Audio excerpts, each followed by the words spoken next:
My husband ditched me at the hospital to hike with his mom, and I don't know if I can forgive him. Posted by you/puzzleheaded tooth 255. I, 29F, am really disappointed with my husband, 30M, and furious at his mother, old hag. Sorry this is so long. And throwaway for privacy. For context, my husband is from the West Coast, where his mother still lives. He moved to the East Coast for college, and that's where we met, after graduation. At the start of our relationship, she would visit 3 to 4 times a year and make him take PTO so he could entertain her throughout her visit. After 2 years of this, while we were still dating, I asked him how we were ever meant to go on a vacation together if his PTO was spent at home with his visiting mother. We agreed to save PTO for a trip to Europe we took in 2023, and he agreed to tell his mother he couldn't take off from work every time she visited. In my last job, I was able to work from home 4 days a week, and every time she visited, she sulked all day like a puppy who'd had her toys taken away. But once my husband came home, a switch flicked and she was happy, and clingy, again. So here's the issue now: my husband and I moved states about 6 months ago, closer to my family. I have a new doctor who recommended me for a surgery that my old doctor kept putting off. It's not a complicated procedure, and it will greatly increase my quality of life for decades. My mother-in-law decided she's due for a visit and wants to explore our new town, saying she'd come to help around the house while Op recovers. I'm going to be out of surgery and in pain, and I really don't want to put up with her energy. However, we agreed, with my husband saying this isn't a sightseeing visit, she's here to help out, cook, clean, laundry, etc., so I can rest and recover. She can come for a proper visit later in the year. My husband dropped me off at the hospital on Wednesday. It was meant to be surgery, then one night overnight at the hospital for observation. On Thursday, the doctor told me my labs were not where he'd like them to be, and I should stay another night for observation and new lab work in the morning. I called my husband and told him that I'd hopefully be home the next day, early in the afternoon. He did not visit on Thursday at all. On Friday, I was discharged and called my husband to tell him that I'd be ready in about an hour. It went straight to voicemail, and I figured he was probably in a meeting, so I'd try again in a little bit. After calling a few times over the course of over an hour, I called my sister, who was lucky enough to be excused from work for the afternoon, many thanks to her understanding boss. She drove 90 minutes to get me and took me home, and the house was in shambles: laundry baskets on the dining room table, the litter box not cleaned since Wednesday morning, days of dirty plates in the sink, etc. I just broke down crying. She packed me a bag and took me to her apartment to recover for 2 weeks. On Friday night, my husband called me asking where I was and said the hospital told him I had already been discharged. He had been on a hike with his mother, and there was no cell phone service, so he missed my calls, which also meant he took PTO for his mom's visit again. Obviously, I can't ban him from taking PTO, but wouldn't you rather spend that freed up time with your wife at the hospital instead of on a date with your mom? I told him that I no longer feel comfortable recovering in our house and that I won't be returning until it's thoroughly cleaned and his mother is gone. He's calling me a jerk because his mother just wanted to get to know our new area, and I wasn't able to leave the hospital anyway, and that I was making a big deal out of this. I yelled that he essentially abandoned me at the hospital and entertained someone whose being there was supposed to make recovery easier, not more stressful, and that she was there for support, not on a vacation. Maybe it's just the pain and pain meds, but am I in the wrong here?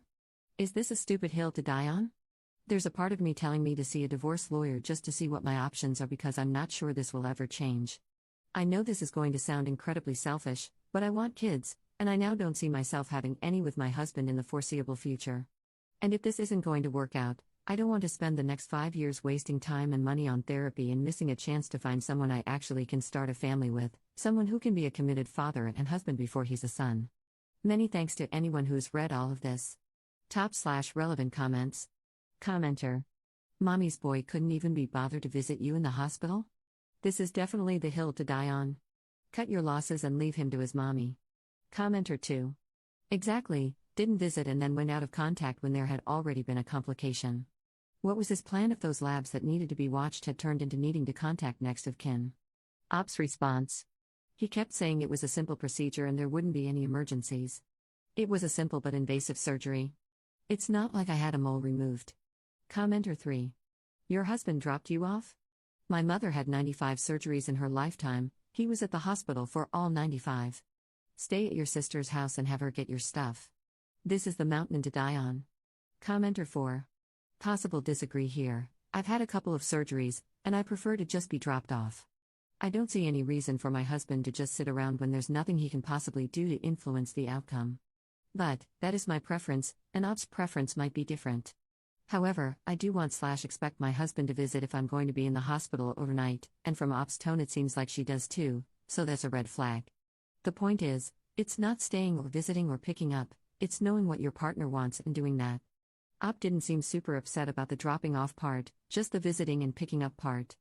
I will say that going somewhere without cell service on a day you know your partner will likely need you is a jerk move no matter what the circumstances.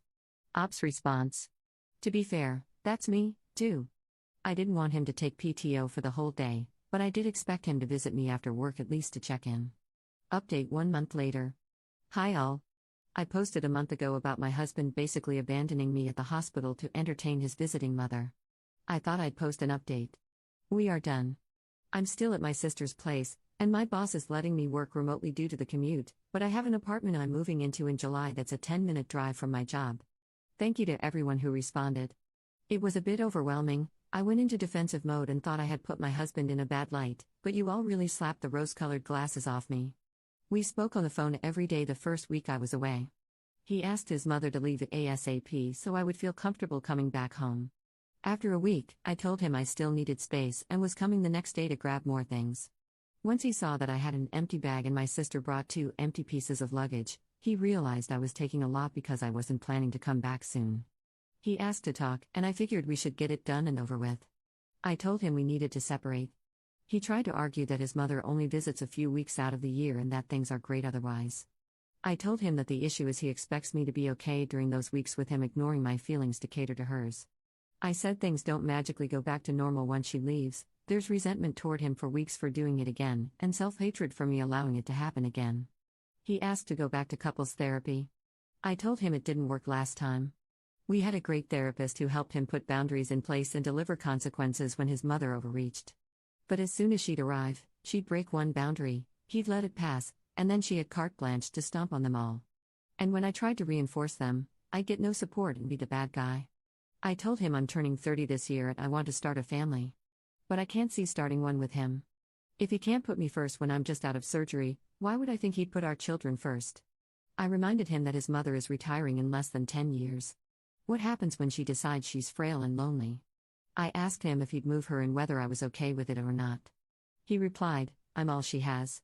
It really hit me then. This was not the life I thought we were building together. It was not the life I wanted or could settle for. He asked if he was really that bad of a husband. I sorta lied and said, no, but you're just not the husband I need. I told him he either needs a wife who's okay with being the side piece in his relationship with his mother or no wife at all.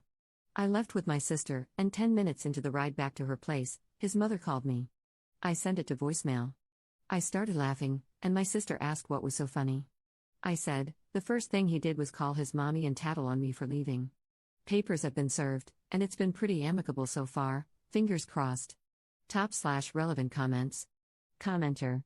I pity him a little. She has put her claws into him so deep that he'll never be able to live his own life and form meaningful relationships with people other than her. Good for Op to realize what that would mean for their marriage and walking away. Op's response. I kind of pity him, too.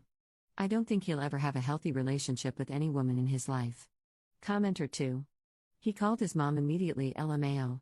Congratulations on ditching that loser baby man boy. Editor's note. Op's account is now disabled/suspended, so no further updates will be made from this account, although I'm assuming this is concluded since papers have been served and she has no intention of going back.